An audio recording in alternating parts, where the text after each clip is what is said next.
আসসালামু আলাইকুম প্রিয় শিক্ষার্থীরা, সবাইকে স্বাগতম জানাচ্ছি আমার আজকের ক্লাসটিতে। আজকে আমাদের আলোচ্য বিষয় হচ্ছে রাইট ফর্ম ভার্বস। আজকে আমি 10টি সূত্র নিয়ে আলোচনা করব এখানে। তার আগে তোমাদেরকে অবশ্যই টেন্স, পার্সন এবং নাম্বার সম্পর্কে ভালো আইডিয়া থাকতে হবে। নাম্বার দুই প্রকার, একটা হচ্ছে সিঙ্গুলার নাম্বার, একটা হচ্ছে প্লুরাল নাম্বার। দেখো, সিঙ্গুলার নাম্বার অর্থ হচ্ছে এক বচন, অর্থাৎ একটি মাত্র সংখ্যাকে নির্দেশ করবে। আর প্লুরাল নাম্বার হচ্ছে বহু বচন, অর্থাৎ দুই বা ততোধিক সংখ্যাকে নির্দেশ করবে। দেখো এখানে singular number book, he, the sun, এগুলো হচ্ছে সিঙ্গুলার। আর প্লুরাল হচ্ছে বুকস, দে, স্টুডেন্টস। আশা করি সবাই বুঝতে পেরেছ। আর পার্সন আমরা জানি সবাই, first person, second person and third person, এই তিন ভাগে বিভক্ত। তাহলে ফার্স্ট পার্সন হচ্ছে আমি, সেকেন্ড পার্সন হচ্ছে তুমি, এবং থার্ড পার্সন হচ্ছে সকল নাউন এবং বাকি সবাই।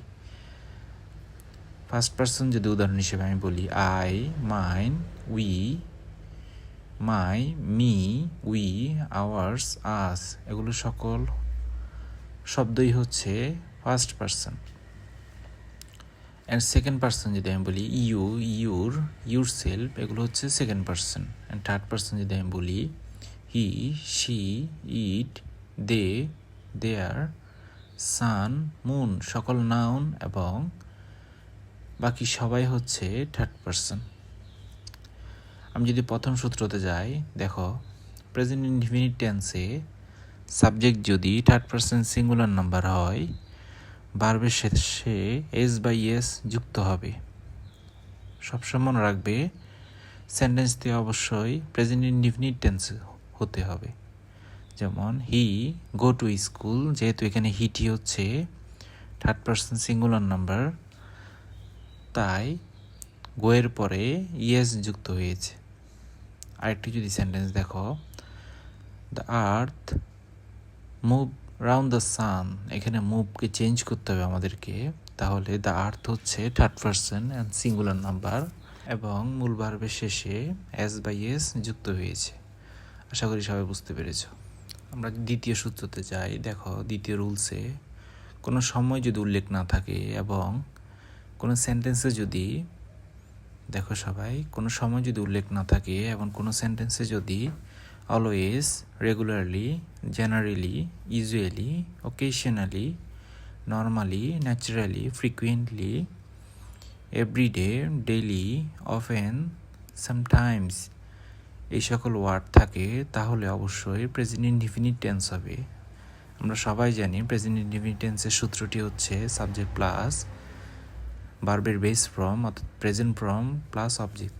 সেহেতু দেখো এখানে she walk on the road everyday, যেহেতু এভরিডে থাকলে প্রেজেন্ট ইনডিফিনিট টেন্স হয়, সেহেতু ভার্বের বেস ফর্ম ওয়াকের বেস ফর্ম ওয়াক, অ্যান্ড যেহেতু এখানে সাবজেক্টটি আমাদের থার্ড পার্সন সিঙ্গুলার নাম্বার, তাই ভার্বের শেষে এস যুক্ত হয়েছে। আশা করি সবাই বুঝছ। তাই she walks on the road, অবশ্যই মনে রাখতে হবে এস বাই এস শুধুমাত্র প্রেজেন্ট ইনডিফিনিট টেন্সের ক্ষেত্রে হয় এবং প্রেজেন্ট ফর্মের সাথে এস বাই এস যুক্ত হবে। কখনো ফার্স্ট ফর্মের সাথে বা ফিউচারে থাকলে এস বাই এস যুক্ত হবে না। রুলস নাম্বার 3, দেখো কোনো সেন্টেন্স দ্বারা যদি ইউনিভার্সাল ট্রুথ, হ্যাবিচুয়াল ফ্যাক্ট বা সায়েন্টিফিক ট্রুথ, অর্থাৎ চিরন্তন সত্য বা অভ্যাসগত দিক অথবা বৈজ্ঞানিক কোনো সত্য প্রকাশ পায়, তাহলে অবশ্যই প্রেজেন্ট ইনডিফিনিট টেন্স হবে। যেমন সূর্য আমাদেরকে আলো দেয়, আকাশ নীল, এগুলো চিরন্তন সত্য, তাহলে এগুলোর ক্ষেত্রে প্রেজেন্ট ইনডিফিনিট টেন্স হবে। যেমন the sun gives us light, এখানে গিভস হওয়ার অর্থ হচ্ছে ভার্বের বেস ফর্ম ইনডিফিনিট টেন্স অনুযায়ী, এবং যেহেতু দ্য সান হচ্ছে থার্ড পার্সন এবং সিঙ্গুলার নাম্বার, তাই গিভস হয়েছে এখানে। এবং দ্য স্কাই ইজ ব্লু, আকাশ নীল, চিরন্তন সত্য, তাই দ্য প্রেজেন্ট ইনডিফিনিট টেন্স হলো এখানে। এবং ভার্বের বেস ফর্ম অর্থাৎ বি ভার্ব হিসেবে, যেহেতু দ্য স্কাই এক বচন, তাই ইজ বসেছে। আশা করি সবাই বুঝেছো এটি।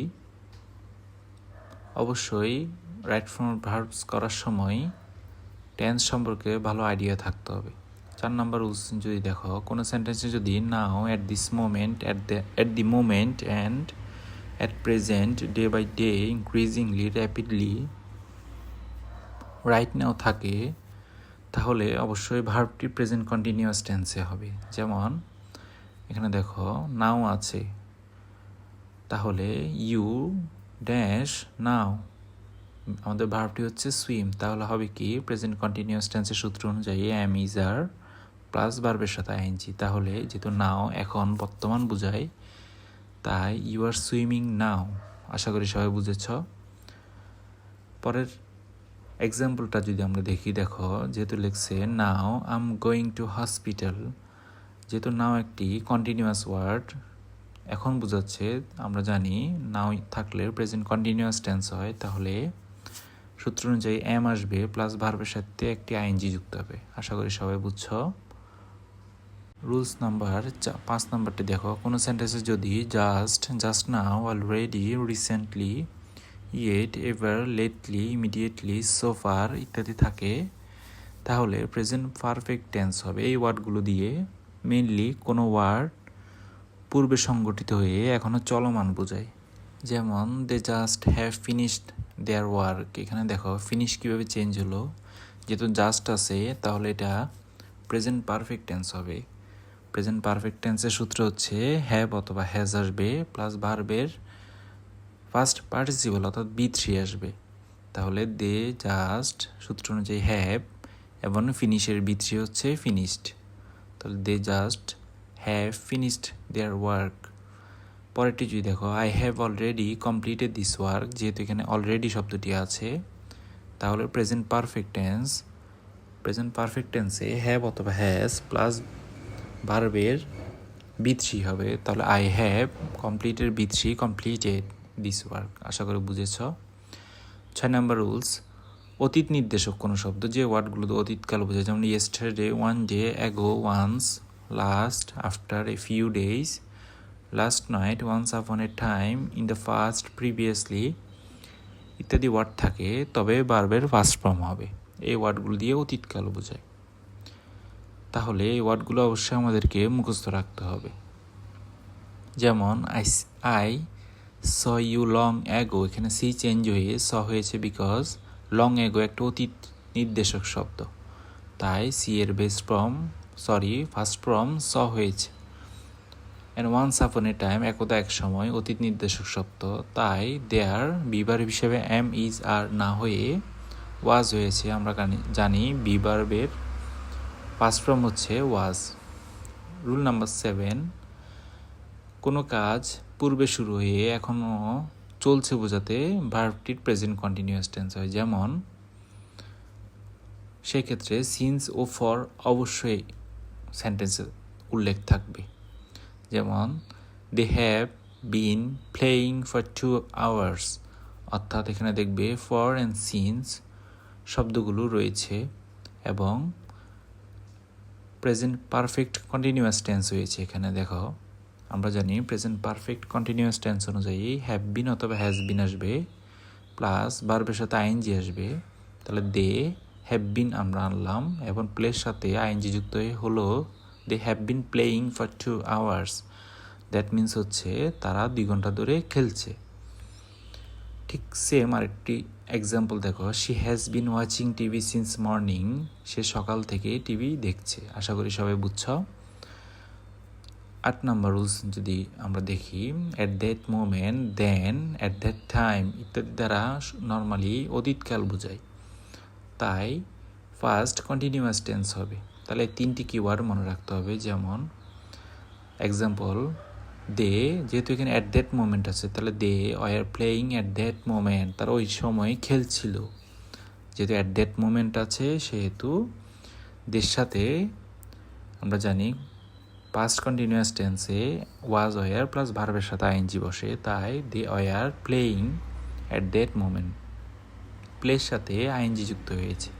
Same rules, I was living in London then, আমরা তখন লন্ডনে বসবাস করছিলাম। আই ওয়াজ লিভের সাথে আইএনজি হয়ে লিভিং। 9 নাম্বার রুলস দেখবে সবাই, অতীতের 2টি ক্রমিক ঘটনার ক্ষেত্রে বিফোরের পূর্বে এবং আফটারের পরে ফার্স্ট পারফেক্ট টেন্স হবে এবং অন্য ক্লজটি হবে ফার্স্ট ইনডিফিনিট টেন্সে। যেমন The students stood up after the teacher had entered the classroom, right? দেখবে এখানে the student stood up after, দেখো আফটারের পূর্বের ক্লজটি ফার্স্ট ইনডিফিনিটে, তাই আফটারের পরের ক্লজটি হবে ফার্স্ট পারফেক্টে। পারফেক্টের সূত্র হচ্ছে হ্যাড প্লাস B3 অর্থাৎ ভার্বের ফার্স্ট পার্টিসিপল, তাহলে হ্যাড প্লাস ইন্টারের B3 হচ্ছে ইন্টার। তাহলে the students stood up after the teacher had entered the room. এবং এখানে দেখো সেকেন্ড রুলসে বিপরের পূর্বে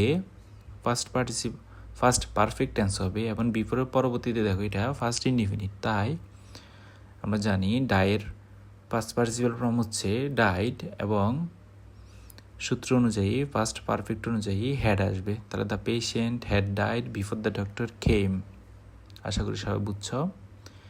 10 নম্বর রুলস, কোনো কাজ ভবিষ্যতে ঘটবে এমন বোঝাতে ফিউচার ইনডিফিনিট টেন্স হয়, যেমন today, tonight, tomorrow, next, coming, in the days, years to come, following years ইত্যাদি থাকে। যেমন I will meet my friend tonight. Tonight যেহেতু এই ওয়ার্ডটা কি ওয়ার্ড এবং এই ওয়ার্ড থাকলে আমরা জানি এখানে ফিউচার ইনডিফিনিট টেন্স হবে। আমরা জানি ফিউচার ইনডিফিনিট টেন্সে শেল অথবা উইল প্লাস ভার্বের প্রেজেন্ট ফর্ম, তাহলে I will meet my friend tonight. আশা করি রুলস সবগুলো বুঝতে পেরেছ। পরবর্তী ক্লাসে আমরা আরও 10টি রুলস সম্পর্কে আলোচনা করব। রাইট ফর্ম ভার্বস আসলে অনেকগুলো রুলসই থাকে, তবে মোস্ট ইম্পর্টেন্ট কিছু রুলস নিয়ে আমরা আসলে ক্লাসটি নিব। আজকের 10টি রুলস সবাই ভালো করে পড়াশোনা করবে। পরবর্তী ক্লাসে তোমাদেরকে নতুন আরও 10টি রুলস সম্পর্কে আইডিয়া দিব। সবাই আমার চ্যানেলটি সাবস্ক্রাইব করে রাখবে এবং নিত্য নতুন পড়া রিলেটেড ভিডিওগুলো আপডেট পেতে থাকবে। ধন্যবাদ সবাইকে। আসসালামু আলাইকুম।